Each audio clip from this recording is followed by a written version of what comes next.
The invasion of the Caribbean by Indo-Pacific lionfishes happened seemingly overnight. In the early 2000s, the first papers were published about lionfish sightings in places like Florida, half a world away from their native range. By 2010, they were almost everywhere in the Caribbean, and, even now, they continue to expand the edges of their invasive Atlantic range. The naive fish on Caribbean reefs, where lionfish did not previously occur, were decimated by this voracious predator. Populations plummeted and some fishes got dangerously scarce. When these alien fish appeared, very little was known about their ecology or evolutionary history. Christy Wilcox, then a PhD student at the University of Hawaii, wanted to work on the genetics of the invasive lionfish Pterois volitans. Maybe by looking at their genes, Christy might help managers understand these beautiful, mysterious fish. Genetic studies could reveal the source population to help understand why the invasive fishes spread so fast, grow so quickly, and become so large. She never did find the source population for the invasive lionfishes. Instead, her work uncovered something bigger. The invasive species P. volitans was a hybrid. There is an old saying that the big scientific discoveries aren't eureka moments but rather, that's funny, moments. It certainly fits in our case. We did set out to find hybrid lionfishes dominating the Atlantic invasion. Rather, they found us, appearing suddenly and unexpectedly in our data. At first, we had only managed to get a few lionfish specimens. We hoped to create a phylogenetic tree of the lionfish subfamily Pterinae, but to do that, we needed to find variable DNA sequences that could separate all of the different species, including close relatives like Pterois volitans and Pterois miles, both of which have been detected in the invasive range. We started testing genetic markers thanks to generous DNA donations from David Wilson Freshwater from the University of North Carolina at Wilmington. While it was fairly straightforward to find mitochondrial DNA markers that were different between the species, we struggled to find any difference in the nuclear genome. We tried dozens of genetic loci, but couldn't find any consistent differences between those two species. Christy holding a juvenile lionfish from the invasive range. Photo credit Christy Wilcox. Then, a few tissue specimens from the Pacific native Pterois lunulata arrived from the Biodiversity Research Center, Academia Sinica in Taiwan.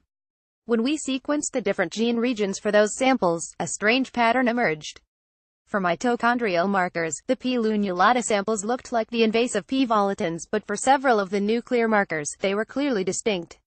When we constructed phylogenetic trees, the few P. volitan samples we'd sequenced jumped from P. miles to P. lunulata depending on the genetic locus. Surprised by these results, we sought out more samples. Lucky for us, Hiroyuki Motomura at the Kagoshima University Museum in Japan, and Mizuki Matsunuma, now at Kochi University, were also looking into the same lionfish group.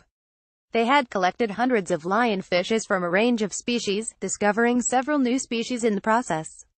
It was the treasure trove of genetic and morphological data that we needed to understand why the specimens seemed so strange. Collaborating with them, we sequenced one mitochondrial locus, a portion of the cytochrome oxidase gene, and two nuclear introns for over 200 lionfishes. That's when it became clear P. volitans consistently shared DNA with two other species of lionfishes, its presumed sister species P. miles in the Indian Ocean, and a lineage comprised of two Pacific species P. lunulata and P. russellii. The finding that closely related species hybridize once in a while is not remarkable. However, those two lineages have been separated for several million years based on the mitochondrial molecular clock, more than long enough to be considered separate species. It was as if the entire species of P. volitans was made from the mixing of these other species.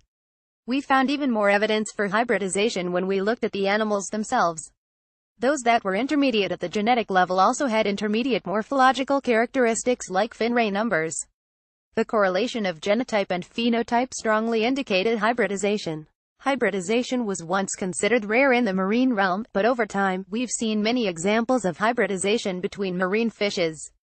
Species split at known barriers, like P. miles and P. lunulata russellii, which are found in the Indian and Pacific Oceans, respectively, are particularly prone to such interspecies mingling. But so far, most hybrids are restricted to within range along the Indian-Pacific boundary. The hybrid P. volitans has a vast range across the western Pacific. Given the success of P. volitans in its native range, these lionfishes may be getting a benefit from their mixed genes, a phenomenon called heterosis or hybrid vigor. Could the Atlantic invader be a superfish lionfish Pterois miles from the Red Sea, one of the two species that make up the hybrid of invader in the Atlantic? Photo credit Ty Sinclair Taylor. Used with permission. Armed with this new information from the native range, we took a fresh look at the invasive Atlantic range. Nearly all of the invasive fishes we examined from the coast of North Carolina were hybrids. If our findings are correct, then they suggest that to really understand the invasive lionfish, we can't just look at similar lionfishes. We have to look at the biology and ecology of the lionfishes that served as the source of the invasive population, a source which remains a mystery. Our findings also might explain why the lionfishes in the invaded range are doing so well. The invader is a fast-growing, highly fecund, generalist predator armed with venomous spines, placed into a habitat free of its normal parasites, predators, and competitors.